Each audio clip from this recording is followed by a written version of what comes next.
부동산이 많이 꺾이면서 반대적으로 나 이제 저점을 찍고 사람이 단지들이 많이 가격이 떨어지면 이제 사야지 하시는 분들이 꽤 되세요. 투자도 한 번도 안 해보고 공부도 하나도 안 되신 분들이 가격이 많이 떨어지면 무조건 그냥 사야지, 그러면 메리트 있어진다 이라고 생각하시고 사실 수가 있는데, 여러분들이 그렇게 하기 전에 부동산에 진입하는 공부라던가 이런 테크트리를 알고 있으면 좋을 것 같아가지고 제가 이렇게 말씀을 드리려고 하는데, 기본적으로 여러분들이 자산을 좀 확인을 하셔야 돼요.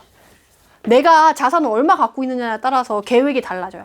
내가 만약에 10억 있다 라고 하는데 막 지방에 공시지가 1억이야 이런 거 볼 수가 없잖아요. 우선 서울 수도권 강남 3구부터 챙겨봐야지. 그러니까 그 자산 가격에 따라서 앞으로 향방이 많이 틀려지기 때문에 자산을 먼저 확인을 하셔서 이런 식으로 내가 가격에 따라서 어떻게 움직여야지 라고 계획을 세우는 포트폴리오를 먼저 세우셔야 돼요. 그래서 포트폴리오를 먼저 세우시고, 이 포트폴리오를 세우면서 여러분들이 꼭 놓치지 말아야 될 건 세금 공부예요. 세금 공부. 그래서 옛날에는 세금 공부 안 하고 그냥 투자하다가 세금이 나오면 그때 이 세금 공부해야 되는구나 라고 이제 했는데, 지금은 재주는 곰이 부리고 돈은 왕서방이 가져간다고, 내가 투자를 했는데 돈은 정부가 다 가져갈 수가 있어요. 그래서 세금을 미리 공부하시고 이 포트폴리오를 세워서 이 자산에 맞게 투자를 하는 게 가장 첫 번째예요. 그래서 내가 많이 떨어진 애들 주워온다 라고 했을 때 이게 먼저 선행이 돼야 되고, 그렇게 했을 때 내가 포트폴리오 맞게 투자를 한다고 했을 때 종별이 여러 개일 수가 있겠죠. 최근에 막 지산이라던가 아파트 규제가 심하니까 지산한다, 오피한다, 또는 토지, 상가, 이런 것들이 좀 많이 나왔는데, 초보자들한테는 사실 얘네들은 기존의 아파트에 비해서 성행하지 않았던 이유가 있어요. 왜냐하면 특징적인 것들이 있어서 이것을 제대로 공부하지 않고 하면 내가 오히려 손해를 볼 수 있기 때문에, 초보자분들은 기존에 이제 아파트를 먼저 해보시고 경험과 내공을 쌓고 지식을 쌓은 다음에 그 다음에 하는 걸 말씀을 드리고, 그 다음으로 전진을 하시길 바라고, 아파트 내에서도 우리가 아파트도 간단하지 않아요.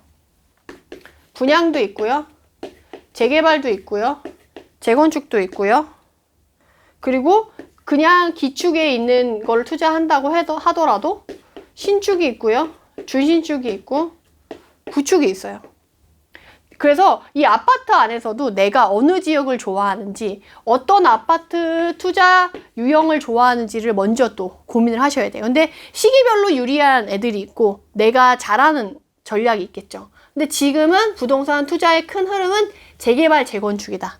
이 재개발, 재건축 안에서 내가 만약에 투자금이 많이 있다라고 하면 재개발, 재건축을 직접적으로 투자를 공부해서 하실 수도 있고, 만약에 내가 돈이 별로 없다, 소액 투자다, 그러면 이 재개발, 재건축을 하긴 어렵겠죠. 왜냐면 재개발, 재건축은 낡은 아파트인데 미래 가치는 높아서 매매가는 높고 전세가는 낮게 형성되어 있을 수가 있어서 투자금이 좀 많이 들어가요. 지금은 조합 설립 인가된 서울권 안에서는 7억 밑으로는 찾아볼 수도 없고요.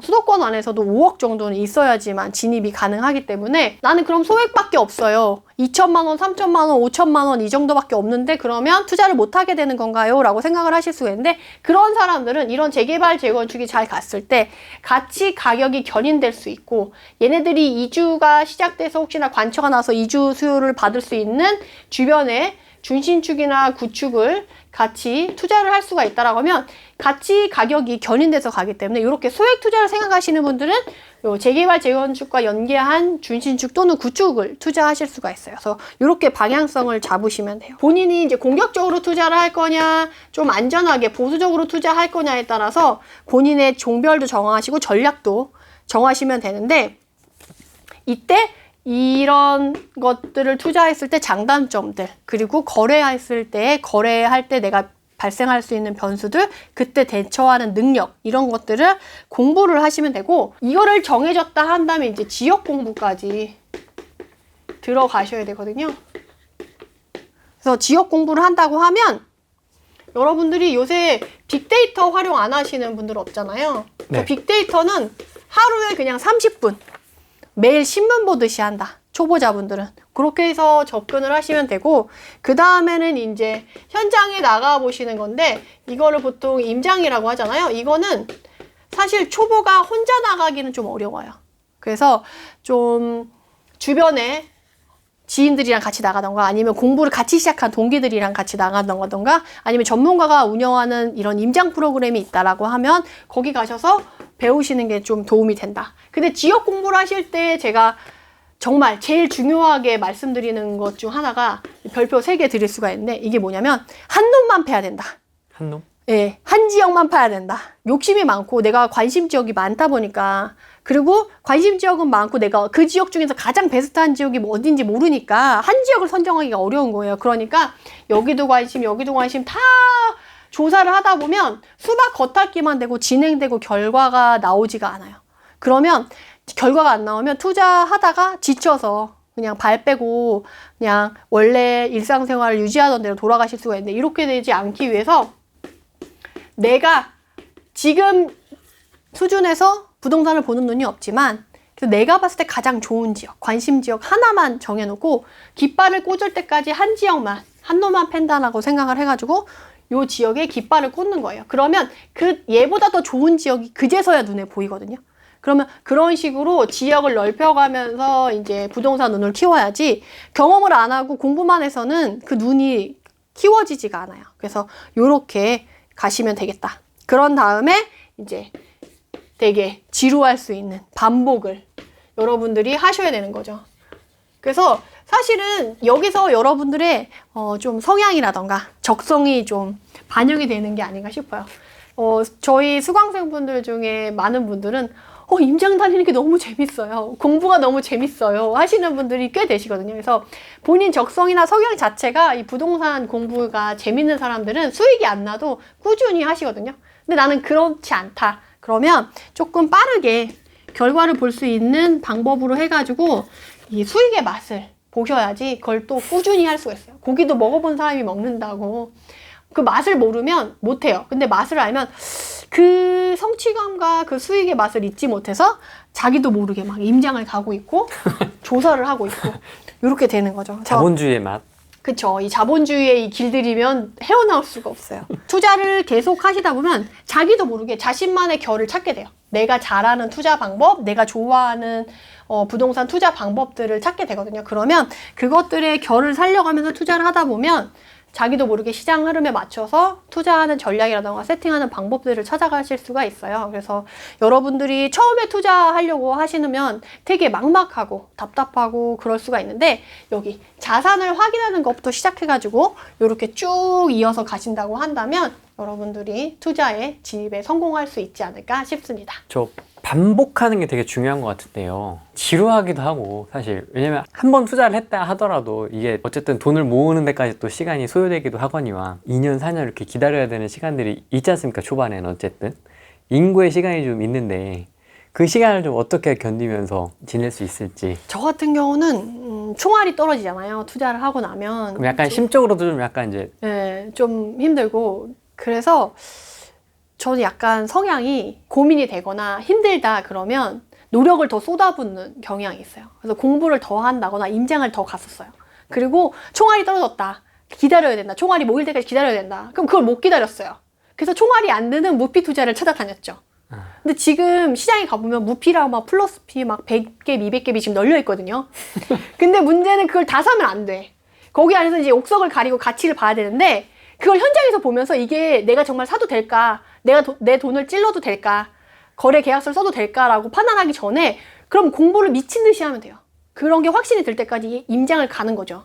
그래서 임장을 갔을 때도 해결이 안 된다, 그럼 그게 해결이 될 때까지 10번이고 20번이고 가야 돼요. 그래서 저는 실제로 정말 궁금증이 해소되지 않는 적이 있어가지고 그 단지만 20번 넘게 간 적도 있어요.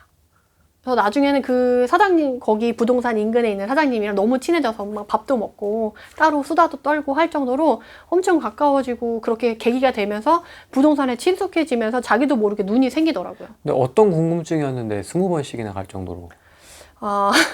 제가 낙찰은 정말 2등과 차이가 많이 나게 낙찰이 되고 경매를 한참 열심히 했을 때, 폐찰은 정말 근소하게 8만 원, 12만 원 아까 낙찰은 막 2,600만 원, 1,500만 원 막 이렇게 차이가 나는 거예요.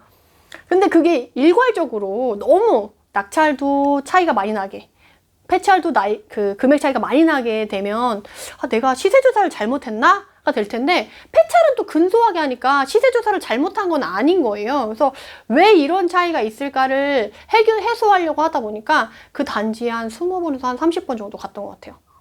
그래서 나중에 알게 됐어요. 시세를 파악하는 방법이 한 개만 있는 건 아니구나.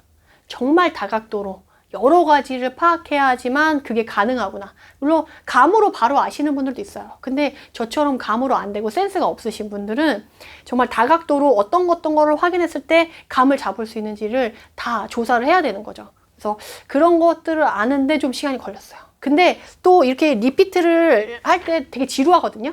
그래서 사실 가장 간편한 방법은 돈을 들이는 거예요. 돈으로 의지를 사는 거죠. 그래서 본인의 성향에 맞는 롤모델을 찾으셔가지고 그 롤모델 중에 이제 강사분들 중에, 부동산 강사분들 중에 자신한테 자신의 성향과 맞는 롤모델을 하나 찾는 거예요. 그래서 그 강사가 이제 커리큘럼으로 체계적으로 만들어 놓은 정규 강의를 쭉 따라서 들어보시면 여기서 본인의 결을 찾게 되거든요. 왜냐하면 뭐든지 배우는 것의 첫 단계는 모방이에요. 그래서 본인의 성향에 맞는 롤모델을 찾는 게 중요하고, 그 사람한테 배울 수 있는 거를 쭉 배워가는 게 반복을 하는데 가장 왕도, 지름길이 되지 않을까 싶습니다. 리먼 사태가 터졌을 때 금리가 7%까지 가거든요. 근데 그때도 수익이 안 난 건 아니거든요. 그래서 결국에는 심리적 허들인 것 같아요. 그래서 내가 그거를 극복해서 그거보다 높게 수익을 가져올 수 있다라고 하는 확신이 든다고 하면